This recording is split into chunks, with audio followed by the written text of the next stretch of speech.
अच्छा, now let discuss about their production. X rays को हम कैसे प्रोड्यूस करेंगे। एक्सरेज की प्रोडक्शन को हम कई तरीकों से कर सकते हैं, और इन तरीकों में सबसे जो कॉमन तरीके हैं उनमें से एक तरीका हमारे साथ है बेटा ट्रॉन मेथड। बेटा ट्रॉन मेथड। और दूसरा तरीका जो है वो है कोल्डेज मेथड। क्या? कोल्डेज मेथड। और सबसे पहला और सबसे फेमस तरीका जो है वो हमारे साथ है रेउंजेन मेथड।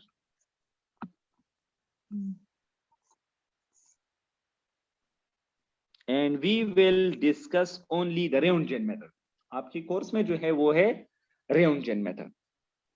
ठीक है, अब ये जो हमारे साथ रेउंजेन मेथड है इसको हम डिस्कस करेंगे। ठीक है, सबसे पहले आपने कुछ बातों को जहन में रखना है कि ये जो रेउंजेन मेथड है इसमें डिस्चार्ज ट्यूब जो हमारे साथ जरूरी होता है, ये सारा फिनोमेना डिस्चार्ज ट्यूब के अंदर होता है। आप मेरी बात को समझ गई। और उस डिस्चार्ज ट्यूब में हमने कुछ बातों का लिहाज रखना है। सबसे पहला सबसे इंपॉर्टेंट पॉइंट जो है वो we will use the anode. हम एनोड को हेवी मेटल्स, मेटल का एनोड यूज करेंगे और हेवी मेटल का जो है ना वो एनोड यूज करेंगे। हैवी मेटल मीन कि एटम और element with high atomic number, जिसका एटॉमिक नंबर हमारे साथ बड़ा हो, उसको हम हेवी, हाई एटॉमिक नंबर, उसको हम हेवी मेटल्स कहते हैं। तो हम इसमें हेवी मेटल को एज एनोड यूज करेंगे, ये सबसे लाजमी पॉइंट है। ठीक है, इसके साथ साथ we will decrease the pressure, very important point. इसमें हम क्या करेंगे, इसमें हम प्रेशर को डिक्रीज करेंगे up to 0.001 but mm of Hg। Kindly इसको नोट करो, 0.001 mm ऑफ Hg। प्रेशर को हम 0.001 mm ऑफ Hg तक डिक्रीज करेंगे। और वोल्टेज को हम अप्लाई करेंगे किस हद तक? शाबाश। और वोल्टेज को हम 30,000 से लेकर 50,000 वोल्ट की बीच हम क्या रखेंगे? शाबाश। वोल्टेज, वोल्टेज इसकी बीच होगा, वोल्टेज इसकी क्या होगा? बीच होगा। These are the few important criteria for the production of the X-rays by Reungen method.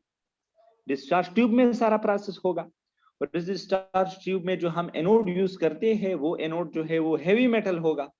ठीक है, हेवी मेटल का मतलब है कि atom with big atomic number, metal with big atomic number.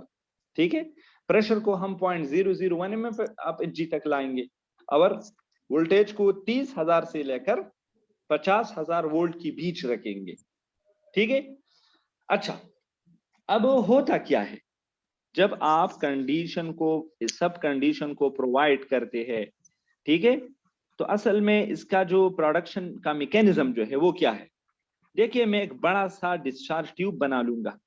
ठीक है, एक बड़ा सा डिस्चार्ज ट्यूब में बनाता हूं। ठीक है, ये देखो, ये हमारे साथ हो गया एक बड़ा सा डिस्चार्ज ट्यूब। सपोज ये हमारे साथ है क्या? एक बड़ा सा डिस्चार्ज ट्यूब। ठीक है, इसमें एक हमारे साथ होता है कैथोड। कैथोड वो नेगेटिव टर्मिनल को लगा हुआ इलेक्ट्रोड होता है, और दूसरा हमारे साथ होगा क्या? एनोड। एनोड। और एनोड जो है वो पॉजिटिव टर्मिनल को लगा हुआ होगा।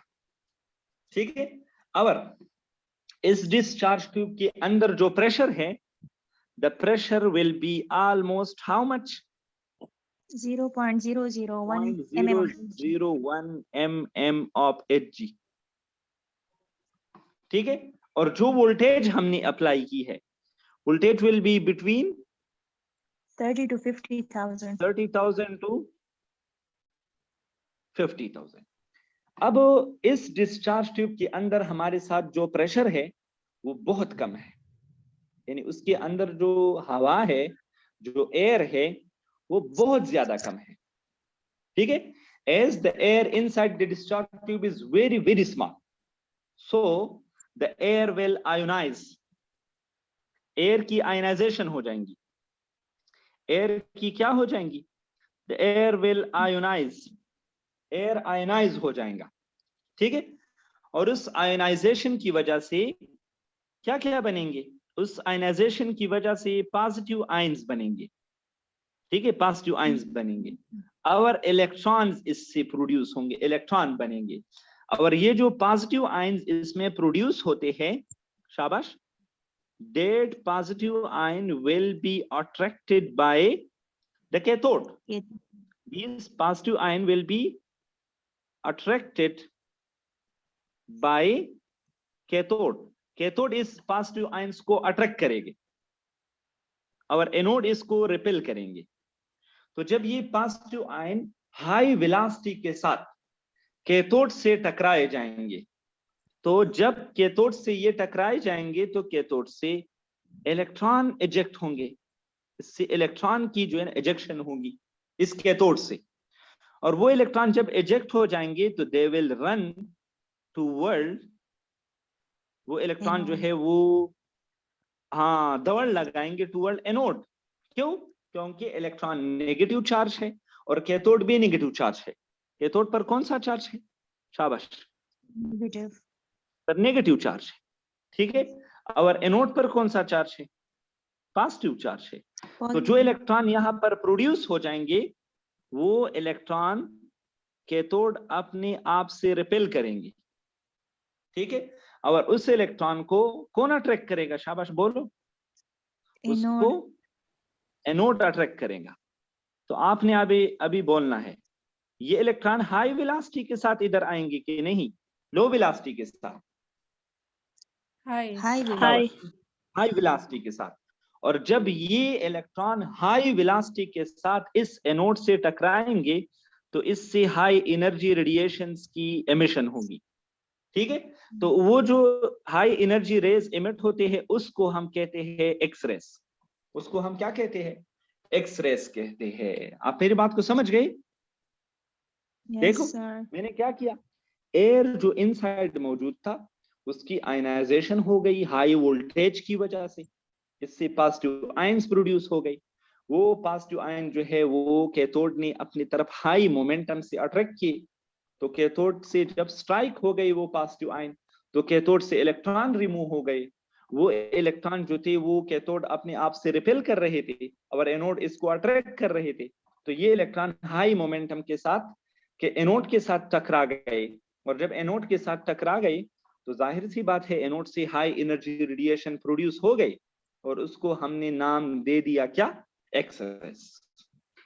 इसको हमने क्या नाम दे दिया, एक्स रेस का नाम दे दिया। अब असल में ये जो एक्स रेज है ये इस एनोड से क्यों प्रोड्यूस होते हैं और कैसे प्रोड्यूस होते हैं। नाउ अच्छा, अब आपको मैंने बता दिया कि जब एनोड के साथ इलेक्ट्रॉन लगते हैं तो उससे एक्स रेज प्रोड्यूस होती है। क्या प्रोड्यूस, पॉइंट नोट करिए।